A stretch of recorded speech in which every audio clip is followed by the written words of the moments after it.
what our day looks like. They're over. We gotta cross the stream to get here. It's all wet down here.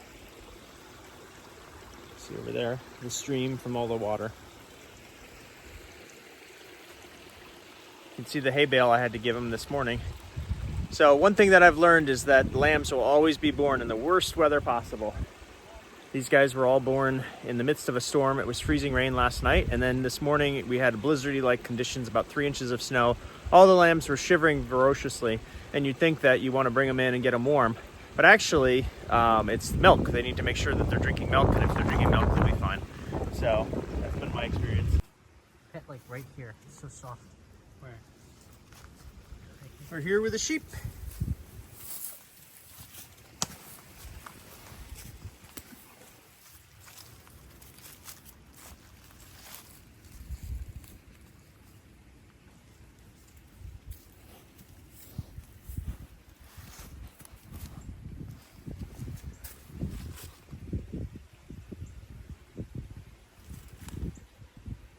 That's the boy.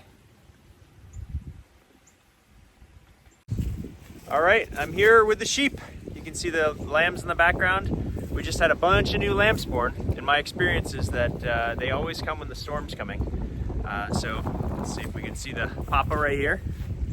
Oh yes, come on, smile for the camera. Well, that's not quite right, but we got some new lambs back there. You see? And then we're gonna go over. Sorry for the gimbal in the way. We're gonna go over and look at the new lambs over here.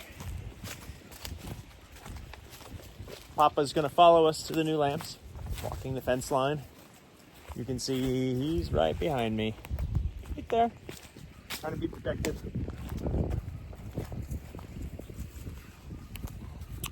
There they are. You can barely see them in the snow. The lambs look like little bits of snow. Anywho.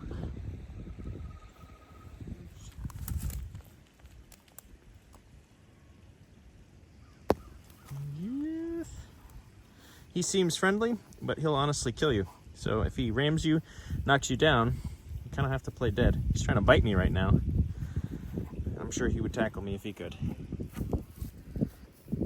gonna look at those lambs over there. This is the cutest phase of their life right there. Trying to drink from their mama. That one's, she's ready to go. Once each winter, I put my chickens in the greenhouse. You can see in here. I don't have many left. I didn't have that many this year. But it's about 20 degrees outside, and it's nice and toasty warm in here. We're probably up in 50 or 60 degrees in here right now. Sometimes even warmer. Just close the door here. Sorry, I got some poison ivy on my face. You can see it looks a little messy. I fill it with wood chips. So we use a lot of wood chips here on the farm. This has about 12 inches of wood chips that the chickens scratch through. We have our goose back there making a lot of noise. She doesn't like it when I talk. She likes to interrupt me. Let's go have a chat with her. She loves to have a conversation. Goose! Goose! Goosey, goosey, goosey, goosey! Yeah. She's like, why are you talking to me like that? Those are last year's beans. They went up, wrapped around the pole up there. I use electrical conduit. And then I hang netting down and ropes, other things like that. And then we can grow stuff in here. But I keep the chickens in here for 2 months of the year.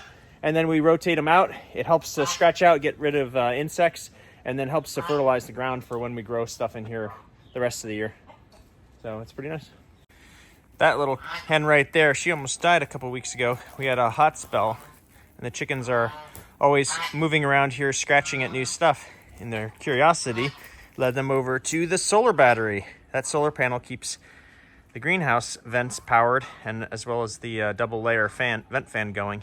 So the chickens went over there and they were curious, and they accidentally detached the battery, which deactivated everything in here that depends on the solar panels. So the vents didn't work. It got to be about 120 degrees in here, and I lost a couple of hens, unfortunately.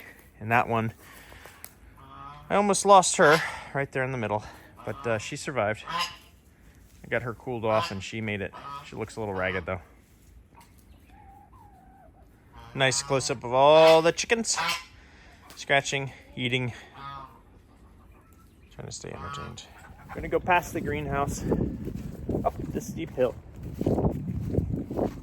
past the maple trees. This is the evening check right here. Then you go up the hill, all the way up there. I've got black walnut trees and I've got those sugaring up there. Over here I have a couple different maple trees. This closest one is probably a little too small to tap. I got this other one. This is really the minimum size you want to tap.